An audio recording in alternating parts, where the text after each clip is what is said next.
চলুন আমাদের তৈরিকৃত প্রেজেন্টেশনটি এক নজরে দেখে আসি। প্রথমেই আমরা স্বাগত জানিয়ে আমাদের শ্রেণী কার্যক্রম শুরু করব। তারপর পরিচয় দিব। বাম দিকে নিজের পরিচয়, ডান দিকে পাঠ পরিচয়। সাপোজ আমি দিয়ে দিচ্ছি হারুনুর রশিদ, সহকারী শিক্ষক, কংসেরগুল উচ্চ বিদ্যালয়, ভালুকা, ময়মনসিংহ। ডান দিকে শ্রেণী ষষ্ঠ, বিষয় সাধারণ বিজ্ঞান। তারপর আমরা পাঠ সংশ্লিষ্ট কিছু ছবি দিব, যাকে পূর্বজ্ঞান যাচাই বলা হয়। এরকমভাবে পাঠের মধ্য থেকে কিছু ছবি তাদের সম্মুখে উপস্থাপন করব এবং সেগুলোর নাম জানতে চাইব, এবং তারা যদি নামগুলির উত্তর দিতে পারে তাদের কাছে নামগুলি নিব, না নিলে আমরা প্রকৃত নামগুলি তাদের সম্মুখে উপস্থাপন করব। যেরকম এই ছবিটি কি বলতে পারো তোমরা, কি দেখতে পারছো? তখন তারা বলল কি এটি পাখির ছবি। এরকমভাবে তাদের সম্মুখে উপস্থাপন করব। ছবিতে কি দেখতে পাচ্ছ?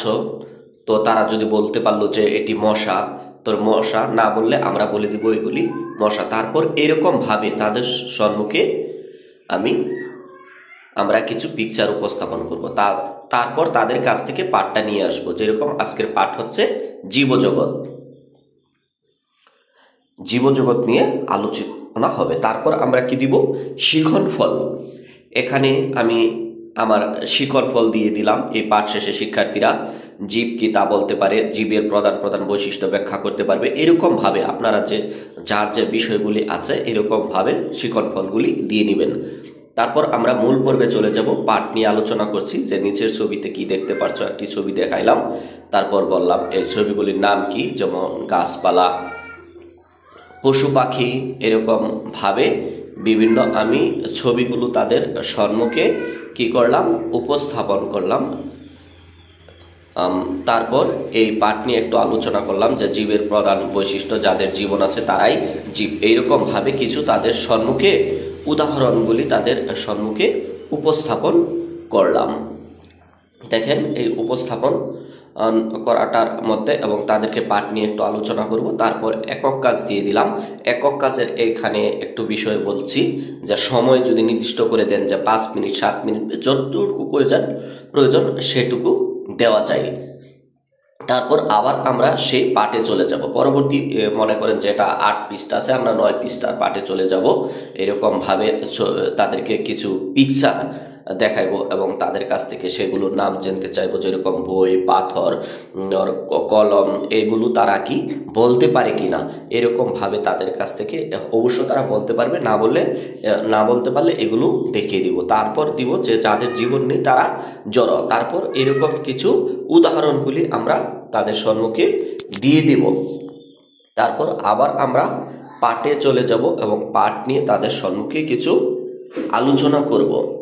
এবং এরকমভাবে আমি দিচ্ছি জীব নিজের ইচ্ছায় নড়াচড়া এবং চলাফেরা করতে পারে, এক স্থান থেকে অন্য স্থানে যেতে পারে, একে চলন বলে। এরকমভাবে পাঠের যার যে বিষয়গুলো আছে সেই পাঠ নিয়ে আপনারা উপস্থাপন করবেন এবং পাঠের বিষয়গুলো তাদের সম্মুখে ছবিগুলি উপস্থাপন করবেন এবং পাঠ যে বিষয়গুলো তাদেরকে প্রকৃতভাবে বোঝানোর চেষ্টা করবেন এবং শিক্ষার্থীদের কাছ থেকে সেই পাঠ সম্পর্কে তাদের প্রতিক্রিয়া সম্পর্কে জানতে চাইবেন।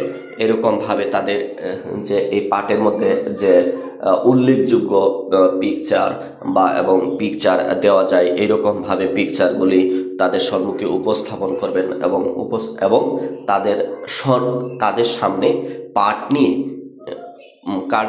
আলোচনা করবেন। এবং এরকমভাবে দেখেন আমি ছবি দেখাচ্ছি এবং তাদের জীবের প্রধান বৈশিষ্ট্য এরকমভাবে একটু আলোচনা করে নিলাম যে বিশেষ বিশেষ কারণে বিভিন্ন সময় জীব দেহে যে প্রতিক্রিয়া সৃষ্টি হয় তাকে অনুভূতি বলে।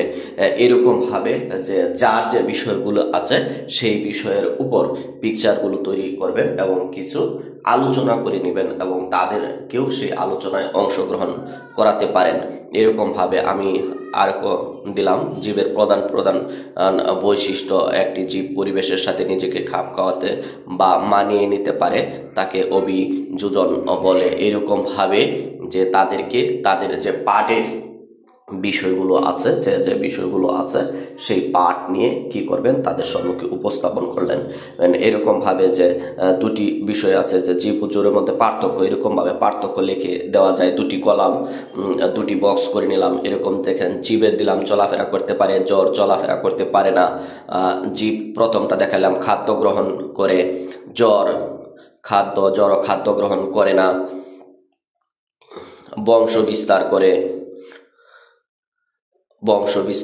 করে না।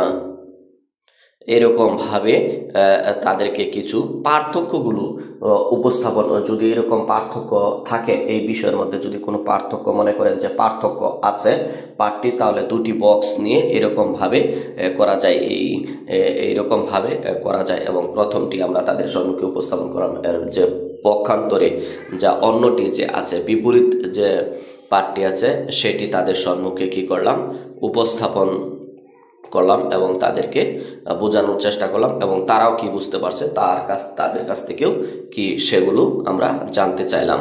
তারপর দলগত কাজ দিয়ে দিলাম, এখানে জীবের প্রধান বৈশিষ্ট্যগুলো বর্ণনা দাও, এরকম। তারপর আমরা কি তাদেরকে এটাও কি সময় বেঁধে দিতে পারি, 5 মিনিট, 7 মিনিট বা 10 মিনিট, এরকমভাবে আমরা নির্দিষ্ট তাদেরকে কি করে দিলাম, সময় দিয়ে দিলাম। তারপর মূল্যায়ন, যে মূল্যায়নের যে বিষয়টি হচ্ছে, আপনাদেরকে বারবার বলছি যে মূল্যায়নটি হবে অতি সংক্ষিপ্ত এবং কি একদম ছোট, অথবা আমরা যদি চাই এই মূল্যায়নটি ছোট না দিয়ে আমরা কি বহু নির্বাচনী, মানে একটি প্রশ্ন করে 4টি উত্তর দিয়ে দিলাম, যেটি তারা সঠিক সেগুলো উত্তর দিল। তারপর কি করব, আমরা পাঠের পর বাড়ির কাজ দিয়ে দিব, তাদেরকে একটি বাড়ির কাজ দিয়ে দিব, এবং এই বাড়ির কাজটি তারা বাড়ি থেকে করে নিয়ে আসবে, পরবর্তী শ্রেণীতে তারা দেখাবে, বা যে কোনো সময় সুবিধাজনক সময় সেটি তারা দেখে নেবেন।